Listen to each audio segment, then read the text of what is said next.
Good morning student. तो जैसा कि इसके पहले भी हम दो चैप्टर का इंपॉर्टेंट क्वेश्चन डाल चुके हैं। ये चैप्टर नंबर आपका है 4, मोशन ना प्लेन का। इसमें सारा इंपॉर्टेंट क्वेश्चन है। वैसे बच्चे जो साल भर नहीं पढ़ाई भी किए हैं तो ये सारा इंपॉर्टेंट क्वेश्चन देखते जाइएगा, तो आपका अप्रॉक्स सारा क्वेश्चन इससे आ जाना चाहिए। चलिए देखते डिस्कस करते हैं लोग।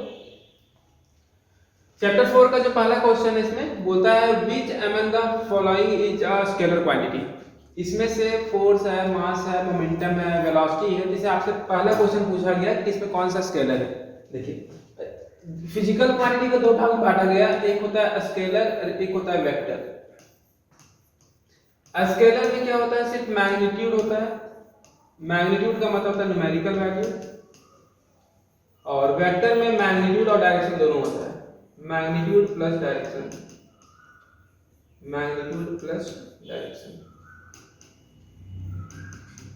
या एक लाइन में बोल सकते हो वैसा क्वांटिटी जिससे मास ये डायरेक्शन से कोई फर्क नहीं पड़ता है। देखिए इसमें फर्स्ट का आंसर होगा आपका, फर्स्ट का आंसर होगा A number, sorry B number. Which among the following is a scalar quantity, मास।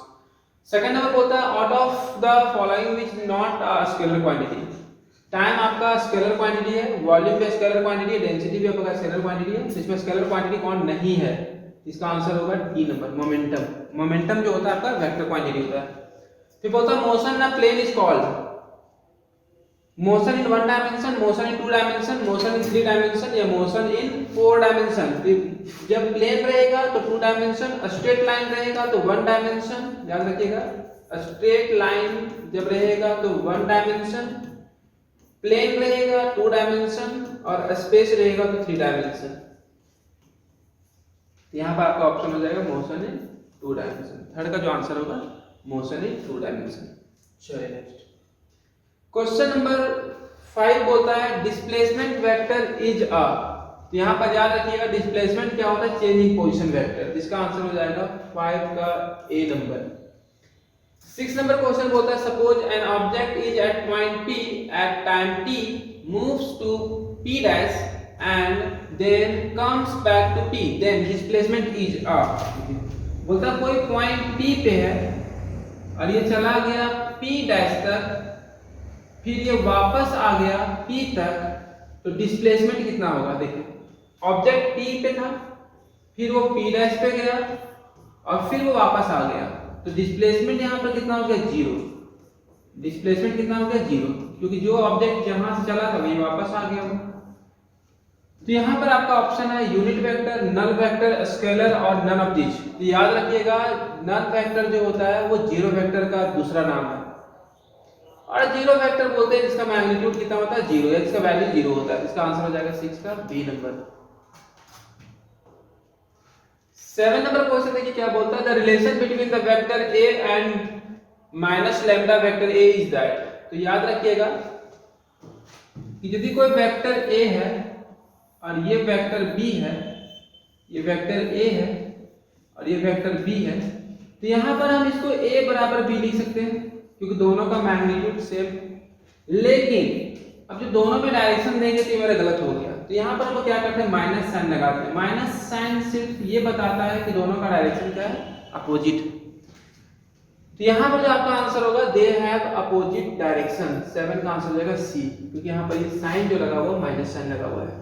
चलिए 8 नंबर क्वेश्चन बोलता है कि कोई वेक्टर ए है जिसका मैग्नीट्यूड a है, then the unit vector a in the direction of vector a is. इसमें याद रखिएगा क्वेश्चन नंबर 8 बोलता है, देखिए कोई भी वेक्टर को लिखने के लिए वेक्टर और स्केलर को लिखा जब जाता है तो ध्यान रखिएगा कि वेक्टर कोई भी मान लीजिए फोर्स है, मास को m से दिखा रहे, टाइम को t से दिखा रहे, एक्सीलरेशन को a से दिखा रहे, तो दोनों में कोई डिफरेंस नहीं आ रहा है। यहाँ पर हम लोग क्या करते हैं, वेक्टर को अलग दिखाने के लिए एरो का साइन देते हैं, स्केलर में एरो का साइन हम लोग नहीं देते हैं। तो यहाँ पर बोलता है इसमें कौन सा सही है, तो बोलता है कोई भी लेटर हम लिखे a बराबर a, तो ये मेरा सही लिखा हुआ है। लेकिन जब हम इसके ऊपर एरो का साइन देंगे तो ये गलत हो गया क्योंकि इसमें डायरेक्शन नहीं है। तो यहाँ पर हम लोग क्या करते हैं, एक यूनिट वेक्टर लगाते हैं a कैप। अब यहाँ से जब हम a कैप का वैल्यू निकालेंगे तो वैल्यू आ जाएगा vector a by mod of vector a। तो यूनिट वेक्टर हम लोग निकालते हैं, कोई भी वेक्टर को लिख देंगे और उसका मैग्नीट्यूड को नीचे लिख देंगे। इसका जो आंसर होगा 8 का आंसर होगा डी नंबर। देखिए 9 नंबर क्वेश्चन देखिए बोलता है कि कोई भी ऑब्जेक्ट सर्कुलर पाथ मूव कर रहा है, सर्कुलर पाथ मूव कर रहा है तो वहां पर एक फोर्स काम करता है सेंटर की ओर, जिसको बोलते हैं सेंट्रीपिटल फोर्स, सेंट्रीपिटल फोर्स। वैसा फोर्स जो कोई भी ऑब्जेक्ट को कहां पर रोटेट करवा रहा है, सर्कल में। यहां पर जो फोर्स काम करता है उसे हम लोग बोलते हैं सेंट्रीपिटल फोर्स। इसका आंसर होगा आपका 9 का आंसर होगा ए नंबर। चलिए नेक्स्ट क्वेश्चन देखते हैं हम लोग। क्वेश्चन नंबर 10 बोलता है कि इसमें से कौन सा स्केलर है, वेलोसिटी वेक्टर क्वांटिटी है, डिस्प्लेसमेंट भी वेक्टर क्वांटिटी है, फोर्स भी वेक्टर क्वांटिटी है। इलेक्ट्रिक करंट जो आपका है वो है आपका स्केलर क्वांटिटी। 11 नंबर देखिए, 11 नंबर बोलता है कि कोई भी ऑब्जेक्ट है सर्कुलर पाथ में वो रोटेट कर रहा है, कोई भी ऑब्जेक्ट है सर्कुलर पाथ में वो रोटेट कर रहा है। तो यहां आपसे पूछा गया कि जो एक्सीलरेशन काम कर रहा है सेंटर की ओर, उसका वैल्यू क्या होता है। याद रखिएगा एक्सीलरेशन का फार्मूला होता है v²/r। कोई भी ऑब्जेक्ट है वो v वेलोसिटी से जा रहा है, इस जो सर्कल है उसका रेडियस r दिया हुआ है और एक्सीलरेशन a है, तो यहाँ पर जो एक्सीलरेशन का फार्मूला होता है वो होता है v²/r। चलिए नेक्स्ट क्वेश्चन देखते हैं। तो 11 का आपका आंसर हो जाएगा, इसमें 11 का आंसर हो जाएगा डी नंबर। 12 नंबर बोलता है the path followed by the projectile. First में हमको टर्म जानना पड़ेगा कि प्रोजेक्टाइल एक्चुअली होता क्या है। देखिए बोलता है कोई भी ऑब्जेक्ट जिसको हम हवा में कुछ समय के लिए उछाल देते हैं उसी को हम लोग बोलते हैं प्रोजेक्टाइल। तब बोलता है कोई भी चीज को हवा में उछालते हैं उसका पाथ जो बनता है कैसा बनता है, जिसको हम लोग इसका जो शेप होता है वो पैराबोलिक होता है, या इसी का एक और नाम है इसको हम बोलते हैं ट्रेजेक्टरी। ट्रेजेक्टरी ट्रेजेक्टरी बोलते हैं इस जो प्रोजेक्टाइल को फेंका गया, कोई भी ऑब्जेक्ट को जो हम फेंक रहे हैं यहाँ से, कोई भी ऑब्जेक्ट को फेंक रहे हैं यहाँ पर, कोई बॉल को ही फेंक रहे हैं, तो ये जो रास्ता बना रहा है उसे ट्रेजेक्टरी बोलते हैं। इसका शेप जो होता है उसे बोलते हैं पैराबोला, जिसका नाम हो गया पैराबोलिक। तो 12 का आंसर हो गया आपका डी नंबर, पैराबोलिक। चलिए नेक्स्ट क्वेश्चन देखते हैं हम लोग। 13 नंबर बोलता है particle revolves around a circular path, the acceleration of the particle is inversely proportional. अभी जैसे क्वेश्चन बताया थे एक्सीलरेशन का जो फार्मूला होता है v²/r। तो यहाँ से बहुत सारे बच्चे को इनवर्सली और डायरेक्टली पहचान में नहीं आता है, तो बहुत ही आसान है। बोलता है देखिए ऊपर नीचे दिया रहेगा तो इनवर्सली होता है और सामने सामने रहेगा तो डायरेक्टली। तो इनवर्सली किसका हो जाएगा, रेडियस का। तो इसका आंसर हो जाएगा 13 का ए नंबर। बोलता है रिलेशन बताइए लीनियर वेलोसिटी और एंगुलर वेलोसिटी के बीच क्या रिलेशन होगा। देखिए जो आपका जो टर्म होता है लीनियर डिस्प्लेसमेंट होता है उसको हम लोग ऐसे दिखाते हैं, एंगुलर डिस्प्लेसमेंट को थीटा से दिखाते हैं, लीनियर वेलोसिटी को v से, एंगुलर वेलोसिटी को ओमेगा से, लीनियर एक्सीलरेशन को a से और एंगुलर एक्सीलरेशन को अल्फा से। जब भी आपसे दोनों के बीच रिलेशन पूछा जाता है तो कुछ नहीं करना रहता है, सिर्फ आपको r इनटू करना होता है। चलिए मिला दीजिए, इसमें आंसर कौन सा हो जाएगा, v equal to omega r। 14 का आंसर हो जाएगा A number, v equal to omega r। देखिए इसमें से बोलता है कौन सा सही है। कोई भी नंबर को हम a से जोड़ेंगे तो a आएगा, 0 से इंटू करेंगे 0 आएगा, a प्लस 0 a आएगा, ये सही है।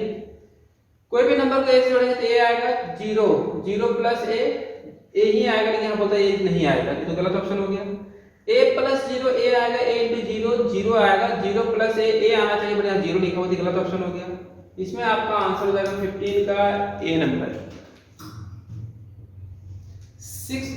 16 नंबर क्वेश्चन बोलता है कि दो वेक्टर परपेंडिकुलर है कब होता है। तो याद रखिएगा दो तरह वेक्टर को हम लोग इंटू करते हैं, एक होता है डॉट प्रोडक्ट और एक होता है क्रॉस प्रोडक्ट। डॉट प्रोडक्ट में हम लोग cos थीटा इंटू करते हैं और क्रॉस में हम लोग sin थीटा इंटू करते हैं।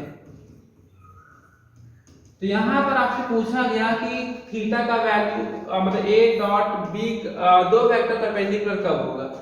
थीटा तो यहाँ पर 90 रखेंगे, यहाँ पर 90 रख के देखेंगे, जब cos 90 0 हो जाएगा तो a डॉट b का वैल्यू 0 होगा। कब, जब थीटा का वैल्यू कितना रखना पड़ता है 90। तो आपसे क्वेश्चन को पूछा गया कि दो वेक्टर परपेंडिकुलर कब होगा, जब a डॉट b का मान कितना होगा 0। बोलता है a क्रॉस b और a डॉट b दोनों इक्वल है, तो ये दोनों को इक्वल कर दीजिए, ये टर्म इसका मैग्नीट्यूड और ये दोनों टर्म इक्वल है। तो ab sin थीटा किसके बराबर है, ab cos थीटा का, दोनों को इक्वल कर दीजिए। अब ये ab कट गया और sin थीटा इधर लिखा हुआ था, cos थीटा किधर ले आए, इसका वैल्यू हो गया 1 sin theta by cos theta किसका वैल्यू होता है tan थीटा का होता है। tan थीटा में 1 किसका वैल्यू होता है 45 का, इसलिए लिखेंगे tan 45। तो यहाँ से आपका जो थीटा का जो वैल्यू आ गया वो आ गया 45 डिग्री। यहाँ पर आंसर है 17 का सी नंबर। चलिए नेक्स्ट देखिए 18 नंबर बोलता है upper most point of a projectile its velocity and acceleration at an angle of. देखिए यहाँ पर बोलता है कि जब कोई भी प्रोजेक्टाइल को फेंका गया जो सबसे अपर मोस्ट पॉइंट होगा, जो सबसे ऊपर वाला पॉइंट होगा, इसमें वेलोसिटी टेंजेंशियल हो जाएगा, एक्सेलरेशन नीचे की ओर काम करेगा। तो यहाँ पर बोलता है एंगल कितना होगा, ये आपका एंगल होगा 90 डिग्री। बोलता है resultant of vector a into 0, 0 into का भी नंबर क्या होता है 0 होता है, इसका आंसर हो जाएगा 0। लेकिन नहीं, जैसे आपसे क्वेश्चन पूछेगा a into 0 क्या होगा 0, लेकिन पूछेगा वेक्टर a into 0 क्या होगा तो डायरेक्शन रहेगा 0 वेक्टर। तो यहाँ पर गलती नहीं करोगे, इसका आंसर हो जाएगा सी नंबर। नेक्स्ट क्वेश्चन देखिए, नेक्स्ट क्वेश्चन बोलता है दो प्रोजेक्टाइल है, दोनों का मास सेम है, वेलोसिटी सेम है, और एक को फेंका गया 60 डिग्री बना के, एक को फेंका गया 30 डिग्री बना के। यहाँ पर याद रखिएगा एक को हम फेंक रहे हैं कैसे, कितना एंगल बना के 30 डिग्री बना के फेंक रहे हैं, एक को कितना फेंक रहे हैं 60 डिग्री बना के फेंक रहे हैं। तो जो दोनों का ये वाला डिस्टेंस होगा, ये वाला, ये इसको बोलते हैं आर, हॉरिजॉन्टल रेंज, वो दोनों का क्या होगा सेम होगा। तो रेंज ऑफ प्रोजेक्टाइल क्या रहेगा सेम रहेगा। दो वेक्टर इक्वल है और उसका रिजल्टेंट भी इक्वल है, मतलब दो वेक्टर को हम जोड़ेंगे तो जो तीसरा वेक्टर आएगा वो भी सेम ही आएगा। तो किस एंगल के लिए आएगा, यहाँ पर जिसका आंसर हो जाएगा 120। इसमें आप ऐसे इसको सॉल्व कर सकते हैं, रिजल्टेंट का जो फॉर्मूला होता है r equal to P square plus Q square plus 2pq cos theta. यहाँ पर अकॉर्डिंग टू क्वेश्चन दे दिया है कि r बराबर किसका है p के बराबर है, p किसके बराबर है q के बराबर है, इसको क्या मान लेंगे x मान लेंगे। चलिए सॉल्व करते हैं, यहाँ पर r की जगह पे x लिख देंगे, रूट अंडर ये हो जाएगा x square plus x square plus 2x square हो जाएगा, क्योंकि हम p और q दोनों के x मान लिए थे, रूट इधर आ जाएगा तो x स्क्वायर हो जाएगा, यहाँ बचेगा x square plus x square plus 2x square cos theta हो जाएगा, एक x स्क्वायर कट जाएगा, एक x स्क्वायर इधर आएगा तो माइनस x स्क्वायर हो जाएगा, 2x स्क्वायर cos थीटा। अब ये x स्क्वायर कट गया तो माइनस 1/2 cos थीटा, तो माइनस 1/2 cos थीटा किसका वैल्यू होता है, थीटा का वैल्यू 120 के लिए होता है। तो इसमें आपका आंसर हो जाएगा 120। चलिए देखो, चलिए नेक्स्ट क्वेश्चन देखिए 22 बोलता है एंगुलर वेलोसिटी किस पे डिपेंड करता है। एंगुलर जो वेलोसिटी होता है फार्मूला होता है displacement by time, displacement by time. अब यहाँ पर बोलता है एंगुलर वेलोसिटी, तो यहाँ पर हो जाएगा एंगुलर डिस्प्लेसमेंट, तो इसका आंसर हो जाएगा 22 का सी नंबर। 23 का देखिए, आपको एक बात पता होना चाहिए कि कोई भी चीज को जितना समय ऊपर जाने में लगता है उतना ही समय नीचे आने में। ऊपर जाने में मान लो बाद में लगा 4 सेकंड, तो नीचे आने में लगेगा इसको वापस आने में 4 सेकंड। तो बोलता है मैक्सिमम हाइट तक जाने, ये टोटल समय कितना लगता है, तो जितना मैक्सिमम पे जाएगा उससे जस्ट डबल लगता है। तो इसका आंसर हो जाएगा 23 का डी नंबर। चलिए 10 नंबर क्वेश्चन देखिए, बोलता है कोई बॉडी स्टार्ट किया, सर्कल का रेडियस दिया हुआ है और लीनियर वेलोसिटी दिया हुआ है, रेडियस दिया हुआ है आपका 2 मीटर, लीनियर वेलोसिटी दिया हुआ है 6 मीटर पर सेकंड। तो आपसे पूछा गया एंगुलर वेलोसिटी क्या होता है। अभी रिलेशन बताए थे v इक्वल टू ओमेगा, तो ओमेगा इक्वल टू हो जाएगा v बाई r, v का वैल्यू 6 है, r का वैल्यू 2 है, इसका आंसर हो जाएगा 3 रेडियन पर सेकंड। इसका आंसर हो जाएगा बी नंबर। 25 नंबर देखिए, बोलता है when a body moves on a circular path the centimetre acceleration is. यहां पर याद रखिएगा 25 नंबर, यदि कोई भी ऑब्जेक्ट सर्कुलर पाथ में मूव करता है, कोई भी ऑब्जेक्ट सर्कुलर पाथ में मूव करता है, तो वहां पर याद रखिएगा कि जो पार्टिकल का वेलोसिटी का डायरेक्शन होता है वो टेंजेंशियल होता है और एक्सेलरेशन का डायरेक्शन जो होता है वो सेंटर की ओर अलोंग होता है। दोनों के बीच का एंगल कितना बनता है 90 डिग्री। तो यहाँ पर क्वेश्चन बोला गया कि जो एक्सेलरेशन होगा, इसका नाम है सेंट्रीपिटल एक्सेलरेशन, वो किधर होगा तो इनवर्ड होगा और सेंटर की तरफ होगा। इसका आंसर हो जाएगा ए नंबर।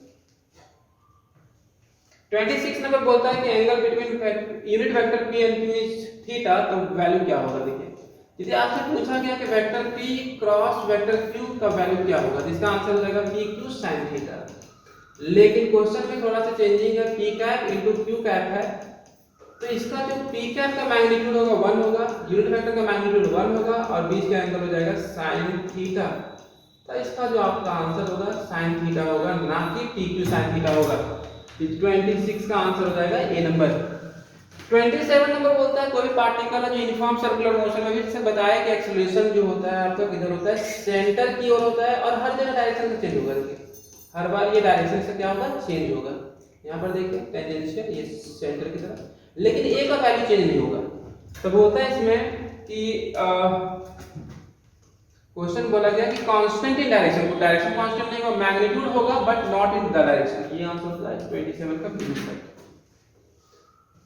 मतलब which of the following operations between the two vectors can yield a vector perpendicular to either of them। बोलता है ऐसा कौन सा काम करेंगे कि दो वेक्टर में हम ऐड करेंगे, सब्ट्रैक्ट करेंगे, मल्टीप्लाई करेंगे, डिवाइड करेंगे, क्या करेंगे कि हमको जो तीसरा वेक्टर मिलेगा दोनों का परपेंडिकुलर होगा। तो याद रखिएगा 28 का D cross product. Cross product में क्या होता है कि जैसे दो वेक्टर है, वेक्टर ए है और ये वेक्टर बी है, दोनों का क्रॉस प्रोडक्ट कर रहे हैं, तीसरा वेक्टर सी मिलता है, वो दोनों का परपेंडिकुलर होता है। ए का भी परपेंडिकुलर होता है, बी का भी परपेंडिकुलर होता है।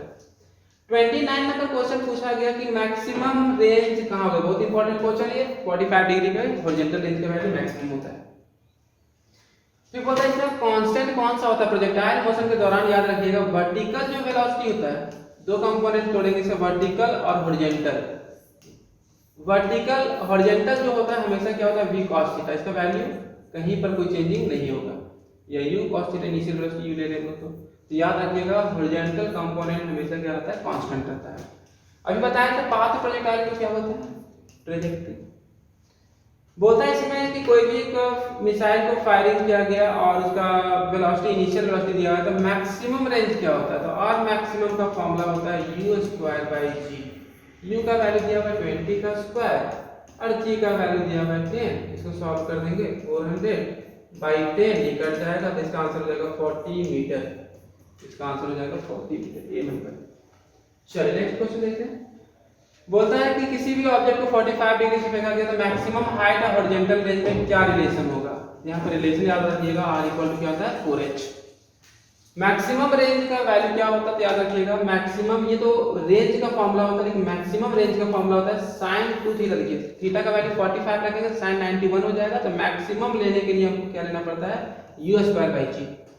35 नंबर बोलता है अल्फा और बीटा दो एंगल है तो इसमें क्या सेम होगा। तो याद रखिएगा जब दो एंगल का सम कितना होगा 90 डिग्री का, हॉरिजॉन्टल रेंज का वैल्यू क्या रहता है, सेम रहता है।